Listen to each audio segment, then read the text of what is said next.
Since it was first detected in December of 2019, COVID-19 has infected over 9 million people around the globe. So how exactly does the virus responsible for this disease, SARS-CoV-2, spread in our bodies in the first place? And how can we prevent the virus from replicating in its human hosts? The answer lies in a specific step of the viral life cycle: attachment and entry.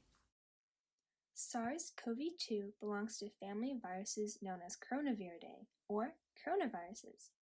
These are large enveloped viruses characterized by the presence of surface glycoproteins that project outwards, resulting in a crown-like appearance, hence the name coronavirus, which comes from the Latin word for crown or wreath.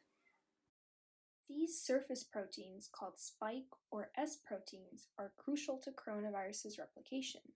But, like any other virus, coronaviruses cannot replicate on their own, relying instead on a cellular host to initiate the viral life cycle. In order to begin self-replicating, virions, meaning individual infective particles of the virus, must infect host cells and hijack the cell to process the viral genetic material. This process occurs via a specific cellular receptor depending on the virus, sort of like a key fitting into a lock. SARS-CoV-2 uses the angiotensin-converting enzyme 2 receptor, or ACE2, to enter the cell. ACE2 receptors are expressed in all sorts of different cells in the human body, including the epithelial cells of the upper respiratory tract, the presumed site of infection for SARS-CoV-2. So, in order to enter the cell, the viral S protein must bind with ACE2, but it also has to be proteolytically cleaved by an entirely different enzyme, transmembrane serine protease, or TMPRSS2. After the viral S protein engages the ACE2 receptor, TMPRSS2 reaches up to the S protein and splits it into two distinct parts: the receptor-binding S1 domain, which engages ACE2, and the S2 fusion domain, which will help the virion pass through the cellular membrane.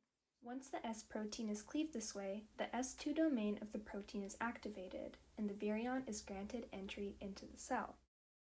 This interaction between TMPRSS2 and the S protein is a crucial step in the viral life cycle. Without it, SARS-CoV-2 virions would be unable to enter host cells and self-replicate. As such, this step is an important molecular target for researchers looking to develop interventions against COVID-19. TMPRSS2 inhibitors, which aim to block TMPRSS2 from cleaving the viral S protein, like the drugs camostat and nifamostat mesylate, may constitute a viable prophylactic against COVID-19.